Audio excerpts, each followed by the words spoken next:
കുഞ്ഞുനാരേ, എന്തോ തന്റെ മോൾ എന്താണോ ഇത്ര ക്ഷീണിച്ചിരിക്കുന്നത്? നേരത്തിനും കാലത്തിനും അവൾ ഒന്നും കഴിക്കില്ല മുതലാളി. അച്ഛൻ പറയുന്നത് നേരാണോ രാധേ? ഞാൻ ഇന്നലെ അച്ഛന്റെ കയ്യിൽ ഒരു സാരി വാങ്ങി കൊടുത്തയച്ചായിരുന്നു. നിനക്ക് ഇഷ്ടപ്പെട്ടോ? അവളത് വാങ്ങിച്ചില്ല മുതലാളി. അതെന്താ? അവളോട് തന്നെ ചോദിക്കും. അവള് ചെറുപ്പമല്ലേ? അതെ, നിനക്ക് ഞാൻ എന്തെങ്കിലും വാങ്ങിച്ചു കൊടുത്തയക്കുന്നത് നിന്നോടുള്ള പ്രത്യേക സ്നേഹം കൊണ്ടാ.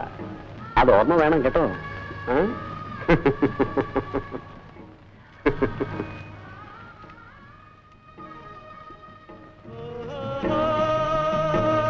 മുതലാളി ഇപ്പൊ തോട്ടത്തിൽ വന്നാലും രാധയുടെ പുറയുന്നു മാറില്ലല്ലോ. അവൾ കൊള്ളടിച്ചിരിക്കില്ലേടി. രാധയെ മുന്നെയായിട്ട് സ്നേഹമാണെന്നാണല്ലോ പറയുന്നത്. അത് സ്നേഹം, ഇത് കാശ്. രാധേ, ജോലി കഴിഞ്ഞിട്ട് മുതലാളിയെ ഒന്ന് കണ്ടേച്ചേ പോകാവുള്ളൂ എന്ന് പറഞ്ഞു.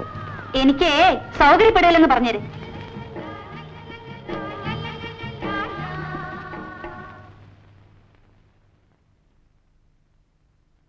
ലക്ഷ്മി 12 കിലോ. നിനക്കെന്താടി ഇത്ര ക്ഷീണം? അവള് പനി കഴിഞ്ഞ് വന്നതല്ലയോ?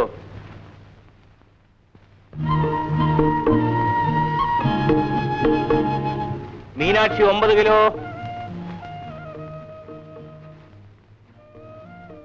മാല 10 കിലോ. ശരിയായിട്ട് തൂക്കണ്ണ. ശരിയായിട്ട് തന്നെ തൂക്കിയത്. നിന്റെ ആങ്ങളയല്ലോടി മുന്നി. നിന്റെ തൂക്കത്തിൽ കള്ളം പറയോ? കൊണ്ടുവാമ. വള്ളി 11 കിലോ.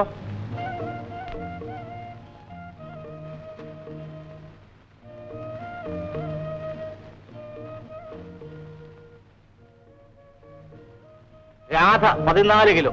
അതൊന്നുകൂടെ തൂക്കണം.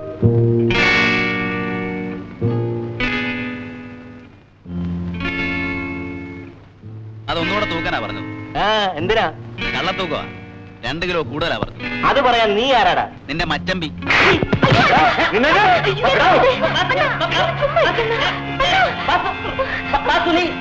നിന്റെ കണ്ണിൽ ട്രാക്ടറല്ല. നീ പോ.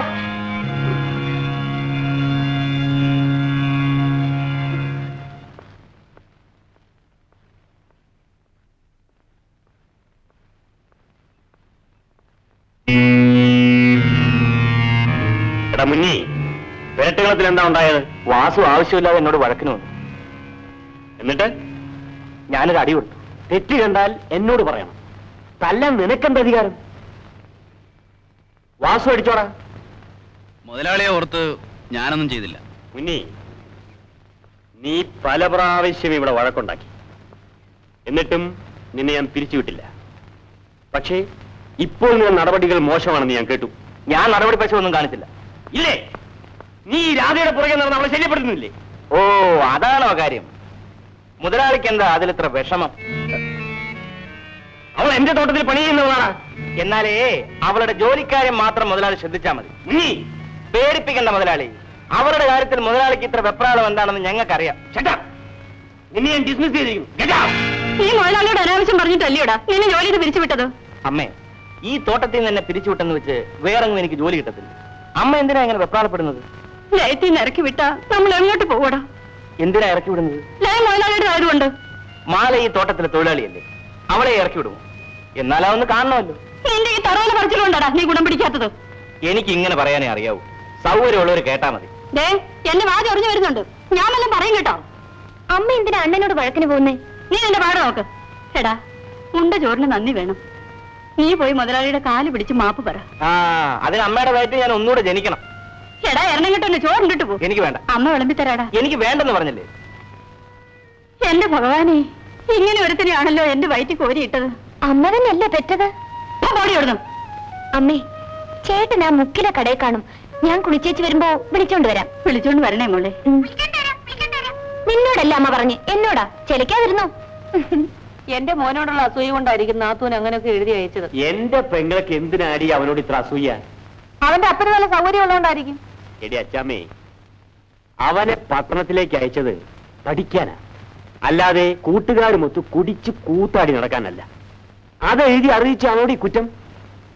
അവൻ രാത്രി എത്ര മണിക്ക് ആ വീട്ടിൽ കയറി ചെല്ലുന്നെന്ന് നീ അവനൊന്ന് വിളിച്ച് ചോദിക്കേ. എന്തിന്? എന്റെ മോനെ എനിക്ക് നല്ലതുപോലെ അറിയാം. അവൻ ആ തരത്തിലൊന്നും പോവില്ല. അത് നിന്റെ തോന്നലാ. എടീ, അവൻ വഴിതെറ്റി പോകരുതെന്ന് വിചാരിച്ച അവനെ ഞാൻ എന്റെ പെങ്ങളുടെ വീട്ടിൽ താമസിപ്പിച്ചത്. എന്തായാലും ഇനി ജെയിംസ് കുട്ടി അവിടെ താമസിപ്പിക്കണ്ട. അവധി കഴിഞ്ഞ് മടങ്ങി പോകുമ്പോ വല്ല ലോഡ്ജിലും താമസിപ്പിച്ചാ മതി. അവനെ അങ്ങനെ നിയന്ത്രണമില്ലാതെ വിടുന്നത് ശരിയല്ല.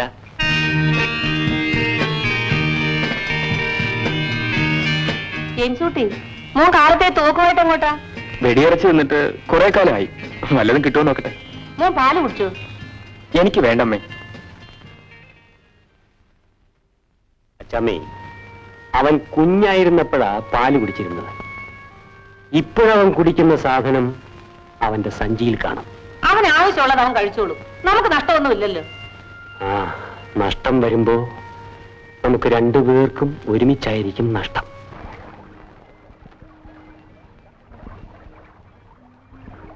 നീ എന്താടി ചക്കി മിണ്ടാതിരിക്കുന്നേ?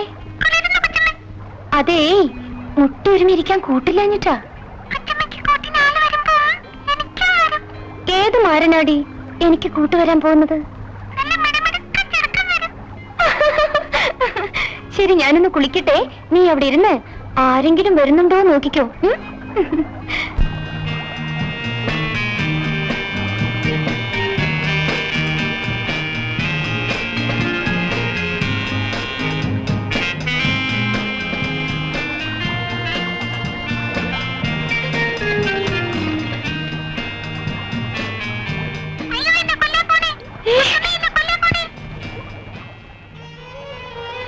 അയ്യോ, അത് ഞാൻ വളർത്തുന്ന കിളിയാ. അതിനെ വെടിവെക്കല്ലേ.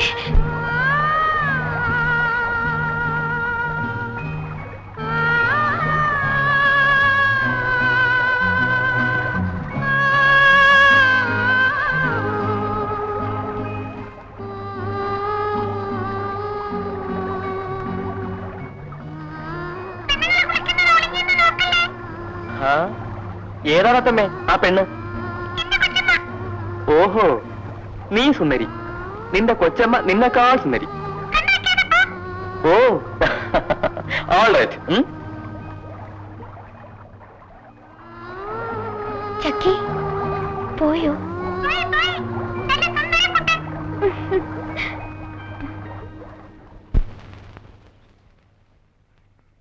ചെല്ലമ്മേ, ഞാൻ അറിഞ്ഞത് നേരാണോടി?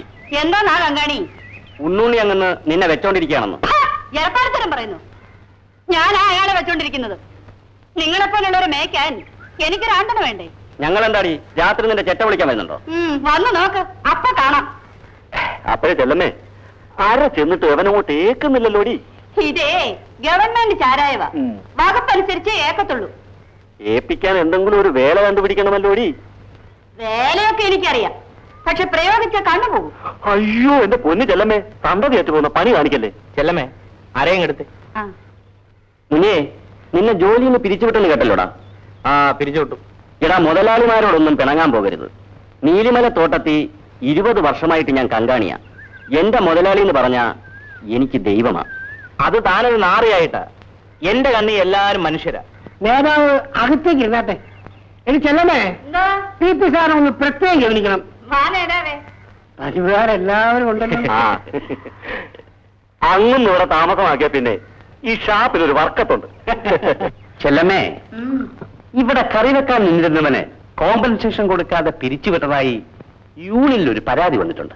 അവൻ എന്നെ മുട്ടാനും ഒരുമാനും വന്നാ ഞാൻ പിന്നെ എന്ത് ചെയ്യണം? സംഗതി എന്താണെങ്കിലും പരാതിക്ക് പരിഹാരം ഉണ്ടാക്കണം. ഇല്ലെങ്കിൽ നാളെ വാതിക്ക കൊടി വരും. നേരോ? അതേന്ന് ഒരു 200 രൂപ തന്നാ മതി. പ്രശ്നം ഞാൻ പരിഹരിച്ചോളാം. ഒരു പോക്ക് പോകെ തന്നേക്കാം. ആളുവില കല്ലുവിലയെന്നല്ലേ പറയുന്നു. അടുത്ത വർഷം ചെല്ലമയെ കൊണ്ട് ഞാൻ ഹോൾസെയിൽ പിടിപ്പിച്ചു.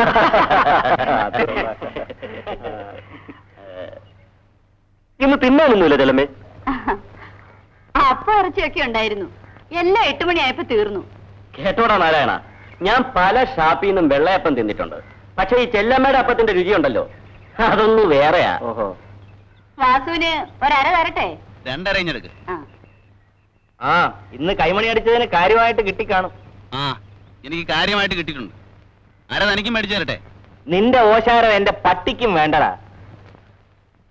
അത് പറ്റുകയില്ല. കാലത്തെ എനിക്ക് തന്നതെങ്കിലും തിരിച്ചു തരട്ടെ.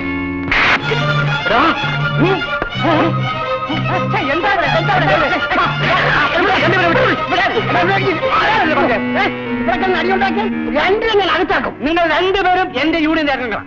ഷാപ്പ് കിടന്ന് അടിയുണ്ടായാൽ നമ്മുടെ യൂണിയൻ ആലോചിക്കണം. വർഗബോധം വേണ്ടായോ? നിന്നെ ഞാൻ കണ്ടോളാം. ഓ അച്ഛനിപ്പോ ഈ വളം മേടിക്കാൻ എവിടുന്നാ കാശ്? അത് അച്ഛൻ ഒരാളുടെ കടം വാങ്ങിയതാണ്. ആരോട്? അതെന്തിനാ മോൾ അറിയുന്നത്? എന്തിനാ അച്ഛാ കള്ളം പറയുന്നത്? ഇത് മുതലാളി വാങ്ങി തന്നതല്ലേ? അങ്ങനെയാണെങ്കിൽ തന്നെ എന്താ കുഴപ്പം? നമ്മൾ മുതലാളി ജോലിക്കാരല്ലേ? അപ്പോ മറ്റു ജോലിക്കാർക്ക് എന്താ മുതലാളി മേടിച്ചു കൊടുക്കാത്തത്?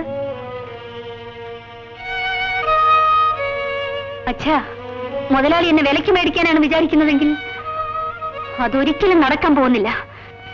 ഈ വള എനിക്ക് വേണ്ട.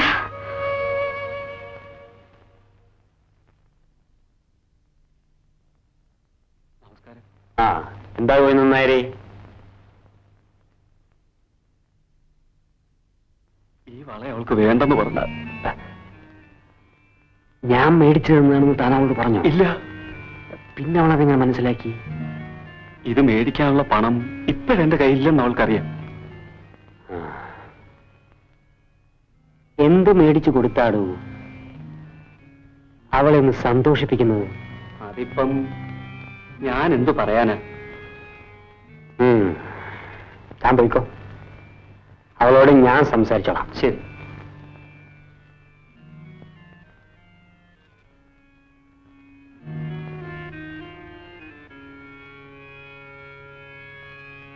ഏതാടോ വള?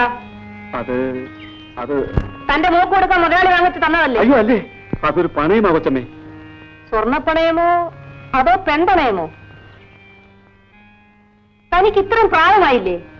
നാണമില്ലല്ലോടോ തനിക്ക് നീ ഇത് വെച്ച് നടത്താൻ? എടി, ഞാൻ സത്യമാ പറയുന്നത്. ഇത് ഞാൻ നിനക്ക് വേണ്ടി വാങ്ങിച്ചോളയാ. എനിക്ക് വേണ്ടി ഗോവിന്ദന്മാരാണ് വളം മേടിക്കുന്നത്. ഞാൻ പറഞ്ഞതനുസരിച്ച് അയാൾ തട്ടന്റെ കയ്യിൽ നിന്ന് വാങ്ങിച്ചുകൊണ്ട് വന്നു, അത്രേ ഉള്ളൂ. എവിടെ നോക്കട്ടെ. ഇതാണോ എനിക്ക് വേണ്ടി വാങ്ങിച്ച വള? അത് അളവെനിക്കറിയാൻ പാടില്ലായിരുന്നു. ഇത്രയും കാലമായിട്ട് എന്റെ കയ്യുടെ അളവ് നിങ്ങൾക്ക് അറിഞ്ഞുകൂടാ അല്ലേ? പക്ഷേ കുളമ്പ് കൊള്ളുന്ന കൊച്ചു പെമ്പിള്ളയുടെ കയ്യുടെ അളവ് നിങ്ങൾക്കറിയാം. കൊടുത്തു, ആർക്കെന്ത് വേണമെങ്കിലും വാങ്ങിക്കൊടുത്തു. പക്ഷേ ഞാൻ വെറും പൊട്ടിയാണെന്ന് നിങ്ങൾ വിചാരിക്കരുത്. നമ്മുടെ വാസു വളരെ മര്യാദക്കാരനാണ്. അവനെ കൊണ്ട് രാധയെ കെട്ടിച്ചാൽ നമ്മുടെ വരുതിക്ക് നിൽക്കുകയും ചെയ്യും. അത് ശരിയാ, അവൻ നല്ല അനുസരണയുള്ളവനാ. പക്ഷെ പെണ്ണ് സമ്മതിക്കും? അത് ഞാൻ സമ്മതിപ്പിക്കാം. ആ, എന്നാൽ നമുക്കത് അങ്ങനെ തീരുമാനിക്കാം.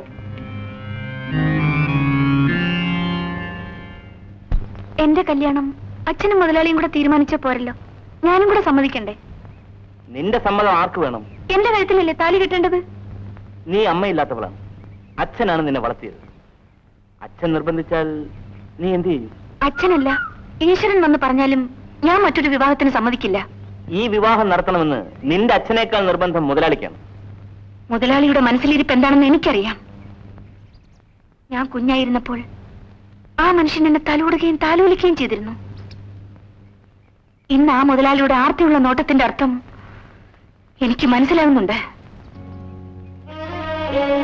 രാധേ, ആ മുതലാളിയുടെ പിടിയിൽ നിന്ന് എന്നെങ്കിലും രക്ഷപ്പെടാൻ കഴിയുമെന്ന് നിനക്ക് തോന്നുന്നുണ്ടോ? എന്നെ രക്ഷപ്പെടുത്താൻ ഒരാൾക്ക് മാത്രമേ കഴിയൂ, ചേട്ടന്. അതിനുള്ള ധൈര്യം ചേട്ടനുണ്ടോ? രാധേ, നിനക്കെന്നെ വിശ്വാസമുണ്ടെങ്കിൽ, ഏത് പരിതസ്ഥിതിയെയും നേരിടാനുള്ള തന്റെ ഇടം നിനക്കുണ്ടെങ്കിൽ, നീ എന്നോടൊപ്പം എന്റെ ഭാര്യയായിട്ട് തന്നെ ജീവിക്കും. നിനക്ക് ഒരു വിധത്തിലും ചേരുന്നവനല്ല മുന്നി. ഞാൻ കൊച്ചുകുട്ടിയൊന്നുമല്ല, നല്ലതും ചീത്തയൊക്കെ എനിക്കും അറിയാം. രാധേ, മുന്നിയൊരു തെമ്മാടിയാണ്. അതുകൊണ്ടാണ് ഞാൻ അവനെ ജോലിയിൽ നിന്നും പിരിച്ചുവിട്ടത്. നിന്നെ കാണാനല്ലേ അവൻ വീണ്ടും ഈ തോട്ടത്തിൽ കയറിയത്. അതിപ്പോ എനിക്കെങ്ങനെ അറിയാം? നീ എന്തിനാ അവനോട് സംസാരിച്ചത്? എനിക്ക് മുന്നേട്ടനോട് ഇഷ്ടമായതുകൊണ്ട്. മുതലാളി ഈ കാര്യത്തിൽ എന്നെ ഉപദേശിക്കണ്ട. നിന്നോടുള്ള പ്രത്യേക സ്നേഹം കൊണ്ടാണ് ഞാനിത് പറയുന്നത്. ഞാൻ കൊടുത്തയച്ചൊന്നും നീ ഇതുവരെ വാങ്ങിയിട്ടില്ല. എനിക്കതിന് വിഷമവുമില്ല. നാളെ നിന്നൊരു നല്ല നിലയിൽ കാണണമെന്നാണ് എന്റെ ആഗ്രഹം. അതിനുവേണ്ടി ഞാൻ എന്തും ചെയ്യാം.